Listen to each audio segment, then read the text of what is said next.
मैं बेटी हूँ, बोझ नहीं। एक कहानी एक लक्ष्मी नाम की लड़की की है। एक लड़की थी। जब उसका जन्म होने वाला था तब उसके दादा दादी और घर के रिश्तेदार जश्न की तैयारी कर रहे थे, क्योंकि उन्हें लगता था कि लड़का होगा, पर ऐसा नहीं था। लड़की हुई। जब लोगों ने उसे देखा और जिस नाम से उसे पुकारा वो था कुलक्ष्मी। अब सबने नाम सुनने में अजीब लग रहा है ना, लेकिन वो लड़की मुस्कुरा रही थी अपना नया नाम सुनकर। सोच रही थी कि किसी जन्नत में आ गई हूँ, लेकिन लोग मुझे छू भी नहीं रहे हैं। ऐसा लगता है मानो मुझे कोई बीमारी है। जो जश्न मनाने आए थे वो भी चले गए। मुझे लोग मारना चाह रहे थे। सोच रहे थे लड़की हूँ और बदनामी के सिवा दे भी क्या सकती। केवल एक इंसान जो मेरा पूरा साथ दे रहा था, वो थी मेरी माँ, जिसने मुझे दुनिया की नज़रों से बहुत दूर भेज दिया। दुनिया की नज़रों में मैं तो मर चुकी थी, लेकिन मैं तो अनाथालय में थी। मेरा भरा पूरा परिवार था, लेकिन फिर भी मैं अनाथालय में थी। कितना अजीब है ना।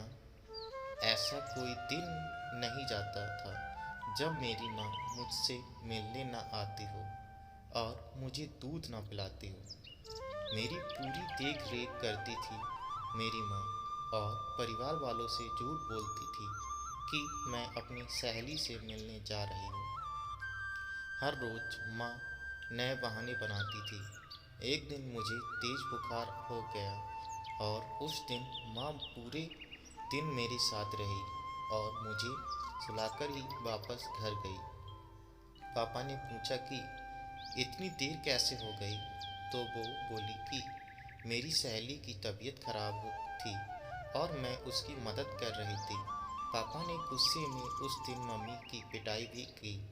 माँ दर्द सह रही थी, लेकिन फिर भी मुझे छिपा रही थी। उसे लगता था कि मैं तो बच्ची हूँ, मैं क्या समझूं।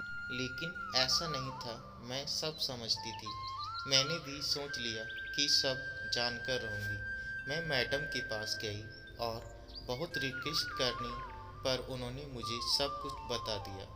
ये सब सुनकर मुझे बहुत गुस्सा आया। मैंने तभी सोच लिया कि कुछ अलग करके दिखाना है। कुछ बड़ी हुई तो मैंने बॉक्सिंग क्लब ज्वाइन कर लिया। जब 18 साल की हुई तो मुझे स्टेट चैंपियन का खिताब मिला। 2 महीने बाद मेरा एक पाकिस्तान की लड़की के साथ नेशनल मैच था। जब मीडिया मेरा इंटरव्यू लेने आई तो मेरी माँ का फ़ोन आया और वो बेचारी बोली कि बेटी, कृपया अपने परिवार की बुराई मत करना। मुझे तो हंसी आ रही थी कि मेरी माँ आज भी अपने परिवार को बचा रही थी। मैंने इंटरव्यू दिया और पूरी जनता ने टीवी पर वो इंटरव्यू सुना।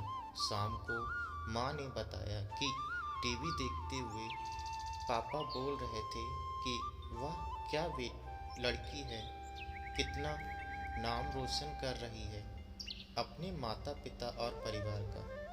वो लोग तो मुझे छोड़कर चले गए थे, ये कहकर कि मैं कुलक्ष्मी हूँ। आज वो लोग मेरे से मिलना चाहते थे और मेरे साथ फ़ोटो खिंचाना चाहते थे, लेकिन आज भी वो मेरी पहचान से अनजान थे कि मैं कौन हूँ। ठीक 2 महीने बाद नेशनल चैम्पियनशिप का मैच हुआ और वो सभी मुझे देखने आए थे। बहुत सारे लोग मैच देखने आए थे और सभी बोल रहे थे यू कैन डू इट, लेकिन मेरी नज़रें उस भीड़ में अपने परिवार को तलाश रही थी। दूर भीड़ में मुझे मेरा परिवार नज़र आया। उनको देखते ही मेरे अंदर का गुस्सा भर गया और सारा गुस्सा मैंने अपने प्रतिद्वंदी पर निकाल दिया और वो नेशनल खिताब अपने नाम कर लिया। फिर क्या, सभी मुझसे इंटरेस्टेड हो गए। लोग मुझसे मेरे परिवार के बारे में पूछने लगे। बहुत मजबूर वो लड़की हूँ जिसे 20 साल पहले मार दिया गया था, जिसे सबसे पहला नाम कुलक्ष्मी दिया गया था। मेरे पूरे परिवार की आंखें नम हो चुकी थी। तभी दूर भी में से भागकर कोई मेरे पास आया और मुझे बेटी कहकर पुकारा। ये सब मानो मेरे लिए कोई सपने जैसा था। जो बचपन का प्यार मैंने खो दिया था, वो अचानक ही मुझे मिल गया और उसने मुझे गले लगाकर सभी से कहा, यह मेरी बेटी है, जिसने मुझे पिता बनने का हक दिलाया। सभी लोग मेरे से माफ़ी मांग रहे थे। जब मैंने जन्म लिया तब मैं केवल एक लड़की थी, लेकिन आज मैं एक बेटी हूँ। अब मैं अपने आंगन की तुलसी बन चुकी हूँ, अपने घर की मुस्कान बन चुकी हूँ, मैं बेटी बन चुकी हूँ। एक कहानी थी मुझ कुलक्ष्मी की, जिसने मुझे अपने घर की लक्ष्मी बनाया और मेरी माँ इस कहानी की सबसे महत्वपूर्ण पात्र थी। होती नहीं बेटियाँ हर किसी की चाह में, जहाँ ना सोचा हो पहुँच जाती हैं उस राह में, जिसने उन्हें पैदा होते ही मार दिया हो, समझो उसने अपनी बदल रही किस्मत को ठुकरा दिया हो। साथियों, कहानी कैसी लगी कमेंट बॉक्स में जवाब दें। प्लीज़ चैनल को सब्सक्राइब करें, वीडियो को लाइक करें। धन्यवाद।